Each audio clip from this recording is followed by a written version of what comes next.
Should the Buffalo Bills really be thinking wide receiver or bust with their first-round pick? We're exploring all of the logical directions that the Bills can go with pick 28 in the first round today on Locked On Bills. You are Locked On Bills, your daily Buffalo Bills podcast.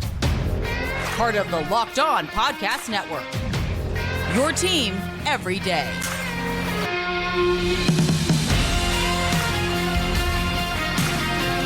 What's up, Bills Mafia? It's Joe Marino, author of Go Bills and Buffalo's Run, also the co-host of the Locked On NFL Scouting Podcast, and I'm your host of Locked On Bills. Want to thank you for making Locked On Bills your first listen every day, and a big welcome and shout out to our everydayers. You know who you are. Those of you who never miss a single episode, I appreciate y'all being here very, very much. I'd also like to invite you to subscribe or follow for free on YouTube or wherever you listen to podcasts. We're part of the Locked On Podcast Network, your team every day. Today's episode is brought to you by Game Time. Download the Game Time app, create an account, and use code Locked On for $20 off your first purchase.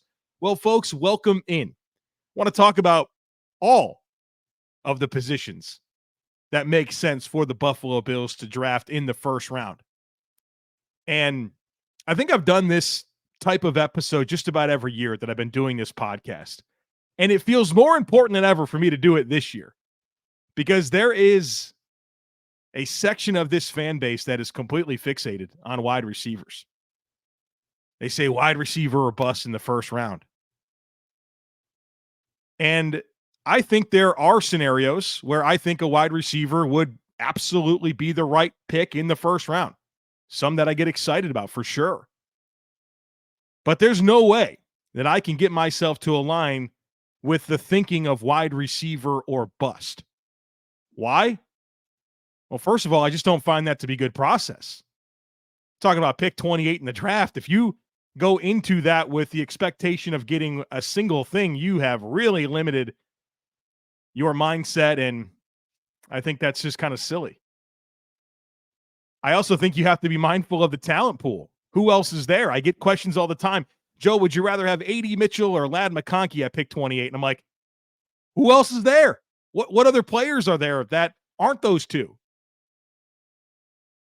There are 3 wide receivers in this draft class that I love, and I think everybody loves them. Marvin Harrison Jr., Rome Odunze, Malik Neighbors.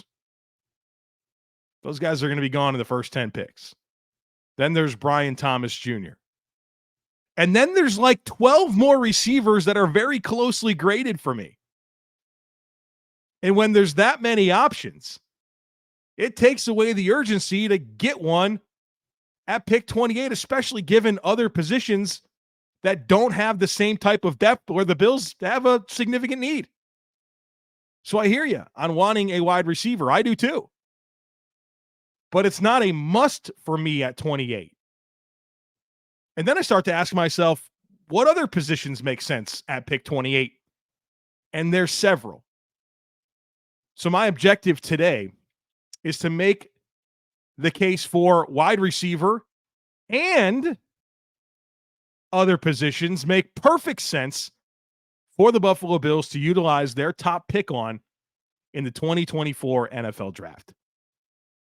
I think going into this draft and feeling like the Bills have to get a pick, have to pick a wide receiver at 28 is a surefire way to set yourself up for disappointment.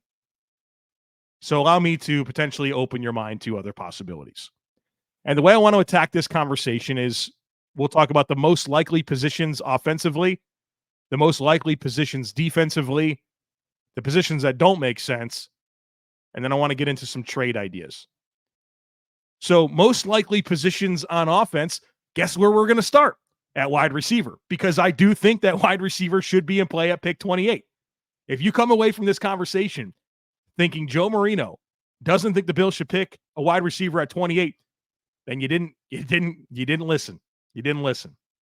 It's not what I'm saying. In fact, I'm leading off with wide receiver. Most likely positions that make sense for the Bills offensively, wide receiver.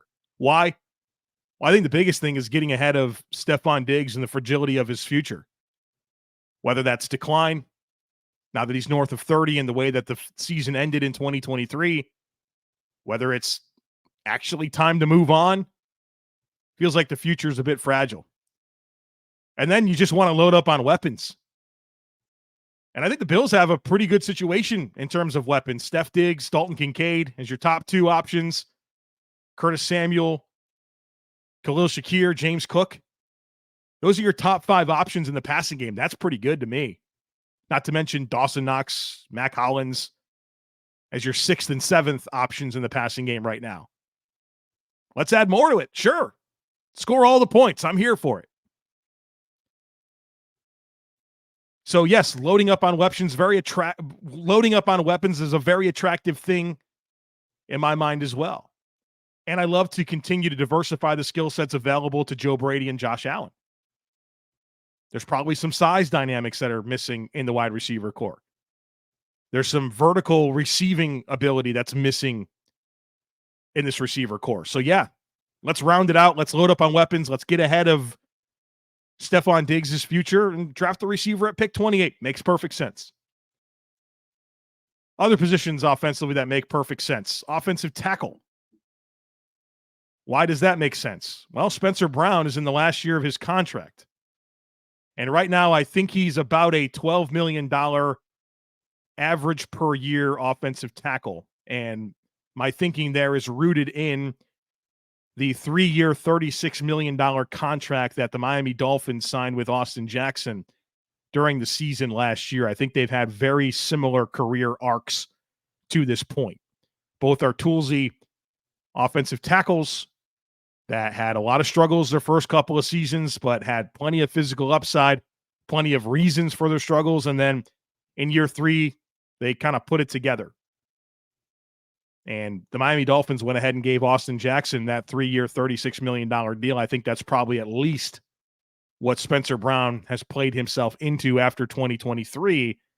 And then, of course, if he replicates or improves upon that in 2024, well, the price tag just only goes up. And so I love the growth of Spencer Brown. I've been a stan for Spencer Brown for a long time now. But I recognize the contract that's going to have to be paid out to keep him. I recognize that he's had plenty of bumps and bruises to this point, including some back problems. And I don't love hearing about back problems for a 6'8.25" offensive tackle. And so if you're thinking that you're going to not retain Spencer Brown, you could potentially get ahead of his replacement and take advantage of a really strong offensive tackle class. There's going to be players at pick 28 that are absolutely worth the pick at 28. Like if you just strip away needs, there's going to be first round caliber offensive tackles that the Bills could pick at 28. You have to at least think about it. It's a premium position.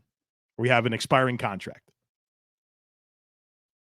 The last offensive position that makes sense to me is interior offensive line.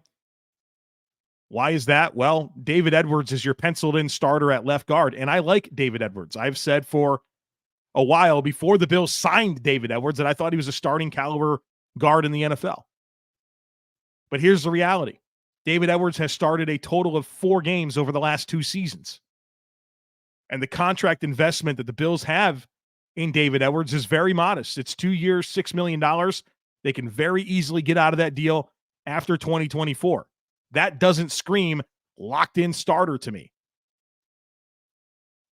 So whether it's your long-term left guard, whether it's legit competition for David Edwards at left guard, makes sense to me. And like I said with offensive tackle, this is a very, very strong interior offensive line class. And so if you're looking to pick a player with a first-round grade at pick 28, you might have a chance to do that at interior offensive line, where maybe at other positions, the valuation doesn't line up with the selection that you're making. So I think your positions offensively that make sense to me: wide receiver, offensive tackle, interior offensive line. All right. In just a moment, we're going to explore the positions that make sense to me defensively, so be sure to stick with me. Folks, you shouldn't have to worry when you're looking to buy tickets to your next big event. Well, you don't have to, because Game Time is here. And it's the fast and easy way to buy tickets for all the sports, music, comedy, and theater events near you. They have killer deals on last-minute tickets, all-in prices. They give you a view from your seat and a best price guarantee. I mean, simply put, Game Time takes the guesswork out of buying tickets. The app is awesome, easy to navigate. They give you flash deals. And I also love this. When you purchase a ticket from Game Time, they send it directly to your phone. You don't have to dig through emails to find it. So take the guesswork out of buying tickets. Snag the tickets without the stress with Game Time. Download the Game Time app, create an account, and use code LOCKEDON for $20 off your first purchase. Terms apply. Again, create an account and redeem code LOCKEDON. That's LOCKEDON for $20 off. Download Game Time today. Last-minute tickets, lowest price, guaranteed.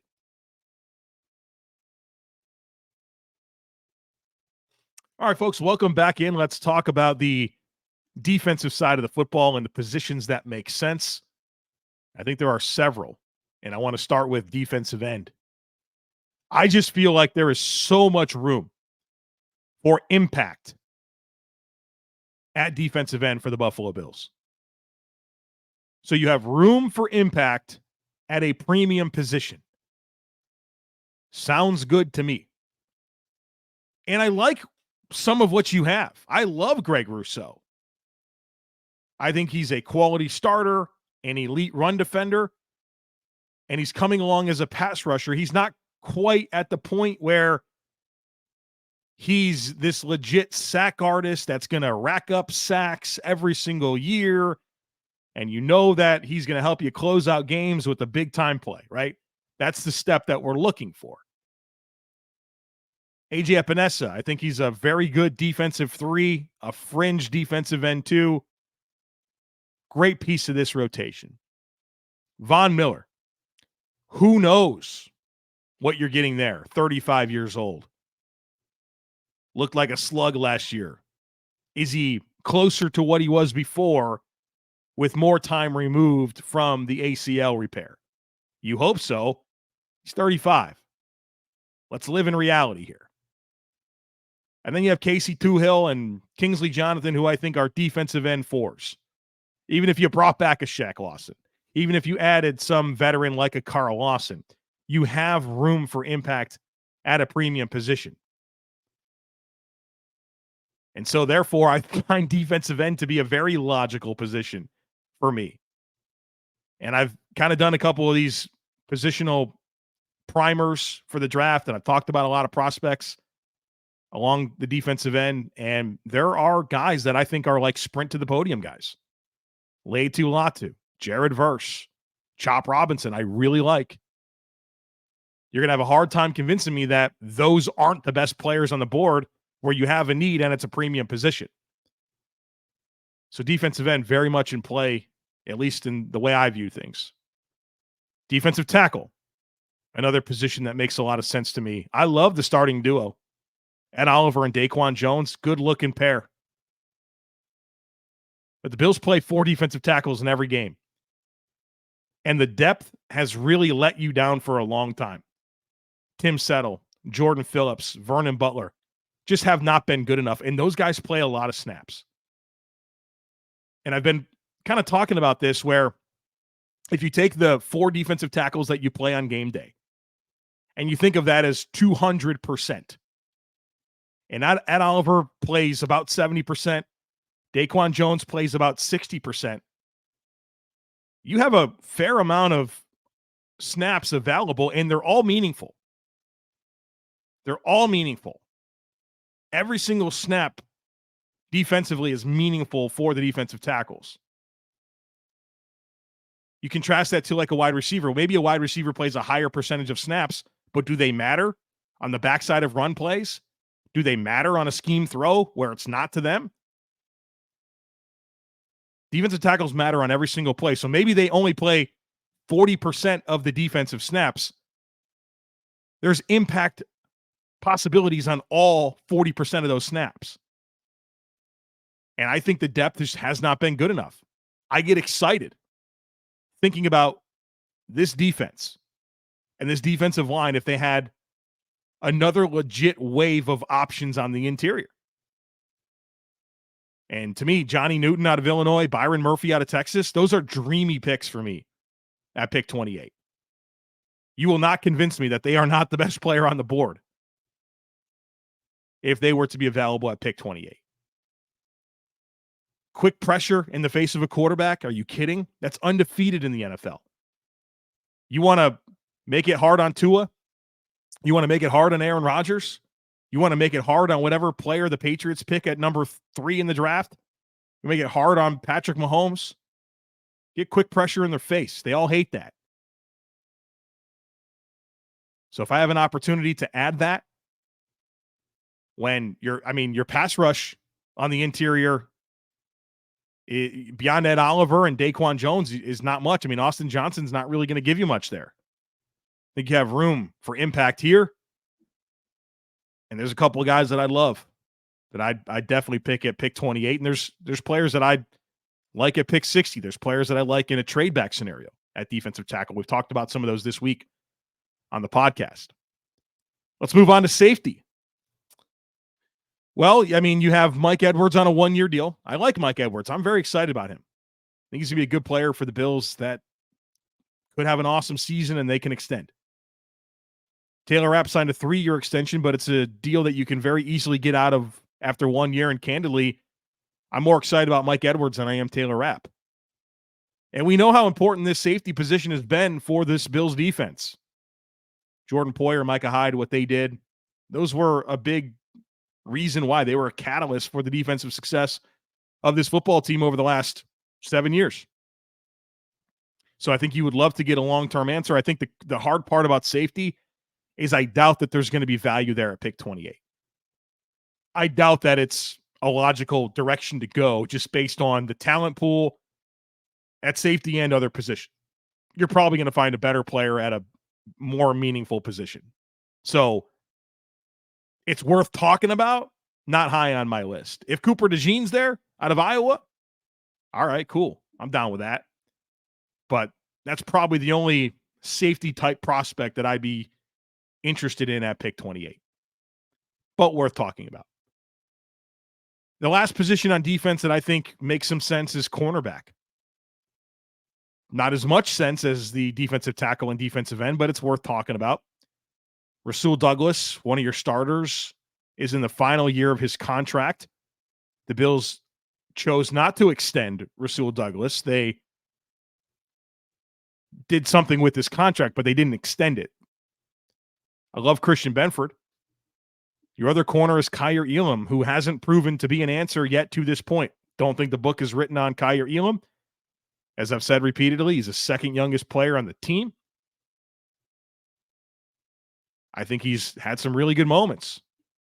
But you can't look at his first 2 seasons and feel like he's proven that he's an answer for you yet. And we've seen this cornerback depth really over the last 3 years be stressed. And so I think it's unlikely that the Bills will ultimately go in the direction of a cornerback, but it's at least worth talking about. I mean, the Bills have had bigger needs at corner in the past, and they didn't make it their top pick.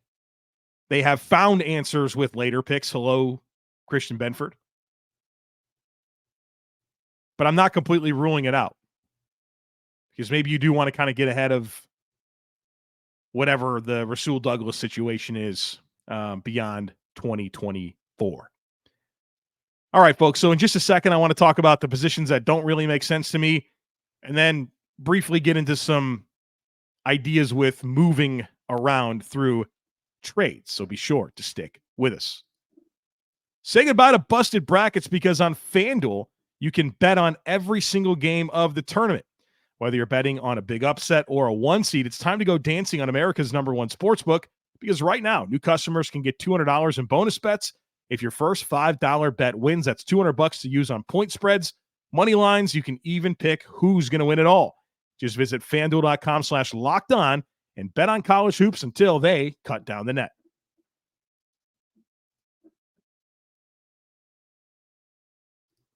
All right, folks, let's talk about some unlikely positions very quickly, and then some thoughts that I have on moving around the board. Unlikely positions, let's get through them pretty quickly. Linebacker, Terrell Bernard, Matt Milano, you're pretty set there. You also have an exciting young player in Dorian Williams that you just picked in the third round. I also don't find there to be first-round caliber linebacker prospects. The best one's probably Peyton Wilson out of North Carolina State. He's got first-round tape. He's got undrafted medical concerns. I don't think that would be a smart move for the Bills to make at pick 28. I don't find tight end to be a position of concern for me with the Bills at pick 28. Obviously, this Dalton Kincaid guy looks like he's pretty awesome. Going to be a star, I think, for this team. And you also have Dawson Knox, who, as a tight end too, is really, really strong. And with what they just did to Dawson Knox's contract, it pretty much locks him in through 2025. And again, I think just like I shared with linebacker, I don't find there to be first-round caliber prospects at the tight end position. So that wouldn't make sense to me. Running back would not make any sense to me. James Cook going into his third season, coming off the production that he had last year. I think it would be a silly pick, obviously. I also don't find there to be first-round caliber running back prospects, not that there usually ever really is. But I don't think anybody can make a real case for picking a running back in the first round this year for the Bills, which feels kind of cool, right? Like, that's been such a topic for so long. And it's really kind of drove me crazy, especially because like Devin Singletary is a good football player. And the Giants just paid him. He just went to Houston after being the Bills' lead ball carrier for 4 years. Went to Houston, did a great job, and now he's finally getting paid some decent money on a 3-year deal from the New York Giants. So they had him this whole time, and everyone's saying, well, pick the running backs. And then you have James Cook. He transitioned pretty seamlessly there. And it's exciting to not talk about running backs in the first round for the Bills. I'm very excited that that's not really a thing we're talking about. And then the only other position we haven't discussed is quarterback. And if you looked at my notes, I just have the word nope. Josh Allen, I mean, he's in his prime. Why? Obviously not talking about a first-round quarterback. So those positions don't make any sense to me, and that goes without saying punter and kicker, because you don't pick those in the first round. But what I would encourage you to do is have an open mind. There's a lot of directions that make sense. And a big reminder to you that the draft is not only one round. It is 7 rounds long. And the Bills and the NFL has proven to find answers in every round. And the way that the draft is now, you get the first round on Thursday, the second and third round on Friday, and then rounds 4 through 7 on Saturday. And maybe they don't do the thing you want them to do in the first round. Friday's coming, folks. And I'm guessing the only way I think you'll probably be really disappointed is if you are fixated on this wide receiver and they don't pick a receiver at 28, and then you have to stew on it all night and wonder who's going to be there at pick 60 or if Brandon Beane's going to trade up. It's going to be okay, folks. There's been a lot of great receivers drafted on day 2 in the NFL. Terry McLaurin, Deebo Samuel, DK Metcalf, Puka Nacua was a 5th-round pick. Stefon Diggs was a 5th-round pick. A.J. Brown, 2nd round. There are so many good receivers, like high-impact receivers that didn't get picked in the first round. The NFL's been very kind to teams when it comes to finding answers at receiver outside of the first round. Now, there is another thing that, as we're talking about possibilities, right? What makes sense, what doesn't make sense. I think trading makes a lot of sense for the Bills in the first round. And Brandon Beane has traded in the first round every single year except for the Ed Oliver year, right? He picked him at number 9 every single first round pick that he's been associated with. Otherwise, he's traded up. Now, I think without that 3rd round pick, it might make the trade up more challenging at pick 28. And that's why I think this could be a smart year for him to maybe move back. Now, the first thing that we have to acknowledge when we discuss trading back is, who am I trading away from? I will, as we work through these positional primers and talk about these prospects for the draft, we're going to put together a draft board for the Buffalo Bills. This is all with a purpose.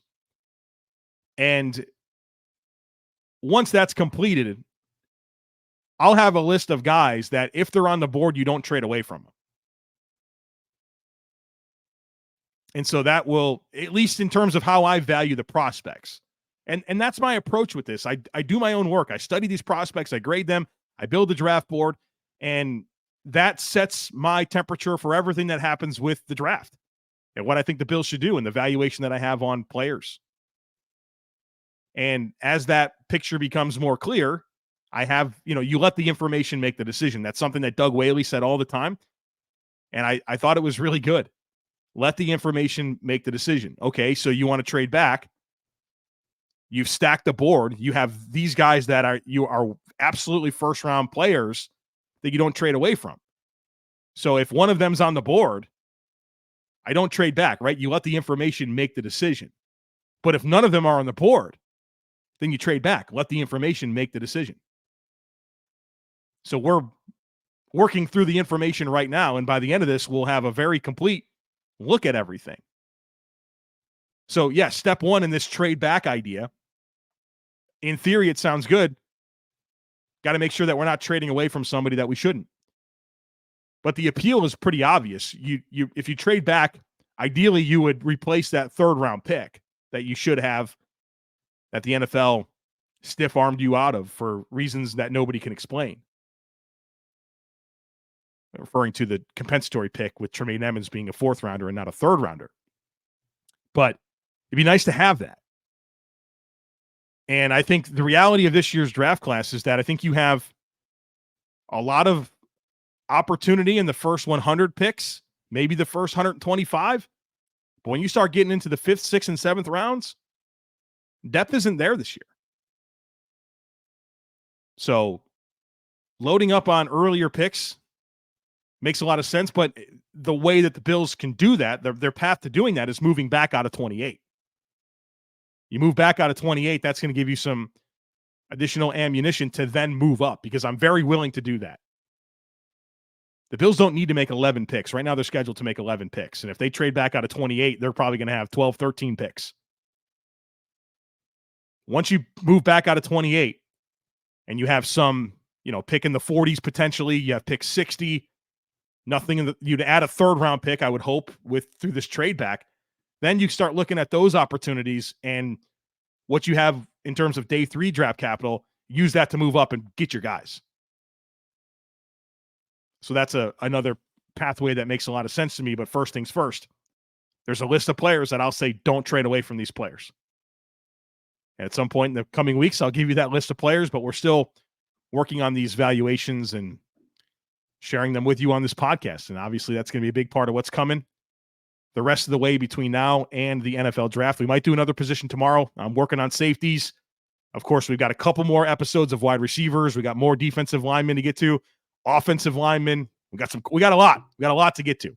So if you want to get ready for the 2024 NFL draft through the lens of the Buffalo Bills, make sure that you are sticking with us here on Locked On Bills. Make sure that you're subscribed. Would love it if you took a second to rate, review, and share the podcast. Have a great rest of your day. Go Bills, and I look forward to catching up with you again real soon.